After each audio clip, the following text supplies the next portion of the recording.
নমস্কার, আপনারা দেখছেন জব অ্যাড্রেস 2তে আপনাদের স্বাগত। এবং আমাদের যে রেলের একটি ভিডিও ছাড়া হয়েছিল আবার নিয়ে এসেছি।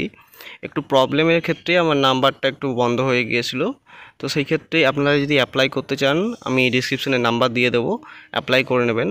যারা ভিডিও দেখেননি তাদের জন্য আরেকবার আমি ডিসক্রিপশনে টোটালি সব কিছু লিখে দিচ্ছি এবং আমি বলে দিচ্ছি, দেখে নেন।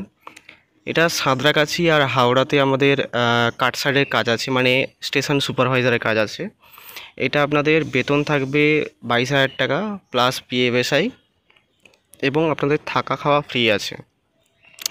থাকা আপনাদের কোম্পানি দিয়ে দেবে, খাওয়ার জন্য মাসে আপনাদেরকে 2,000 টাকা দিয়ে দেবে, আপনারা নিজে ব্যবস্থা করে খেতে হবে। এখানে ছেলেরা কাজ করতে পারবেন। এখানে শুধুমাত্র ছেলেদের জন্য ভ্যাকেন্সি আছে, মেয়েদের ক্ষেত্রে নেই, তো সেই ক্ষেত্রে মেয়েরা কেউ অ্যাপ্লাই করবেন না। এখানে ডিউটি আওয়ার্স আছে সেটা আপনার 8 ঘন্টা 3 শিফটিং ডিউটি আছে। মিনিমাম 12 পাস করলে এখানে আবেদন করতে পারবেন। আবেদন করার জন্যে যা প্রক্রিয়া আছে আমি বলে দেবো, মেসেজ করবেন, আমি বলে দেবো। আবেদন কিন্তু পুজোর পর, মানে দুর্গা পুজোর পর, বিজয়ার পরেই আমাদের জয়েনিং আছে। সাঁতরাগাছিতে আমার দরকার 8 জন, আর আমাদের হাওড়াতে দরকার 8 জন, মানে টোটাল 16 জন দরকার আছে। যারা যারা অ্যাপ্লাই করবেন অতি শীঘ্রই আমাদেরকে কন্ট্যাক্ট করুন এবং সিবি আধার কার্ড পাঠিয়ে বা সিবি পাঠিয়ে আপনারা সুপারভাইজার লিখে পাঠান, রেলওয়ে সুপারভাইজার লিখে পাঠান, আবেদন করে দেবো। কী কী প্রক্রিয়া আছে বাকি সব কিছু বলে দেবো।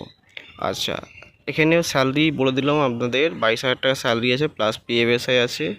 আপনাদের খাওয়ার জন্য 2,000 টাকা এক্সট্রা দিবে আরও, তো টোটাল স্যালারি আসবে 24,000 টাকা ইন হ্যান্ড স্যালারি আসবে, প্লাস পিএফএসআই আসবে। এখানে আপনারা কাজ করতে পারবেন পুরো এগ্রিমেন্ট সহকারে। আপনাদের 58 ইয়ার্সের এগ্রিমেন্ট থাকবে। আমি দাঁড়িয়ে থেকে জয়েনিং করাবো, স্পট জয়েনিং থাকবে। এখানে একদিনই যাবেন, স্যাররা যাবে, আমি থাকবো, গিয়ে জয়েনিং করাবো। যদি কেউ অ্যাপ্লাই করতে চান তো অ্যাপ্লাই করতে পারেন।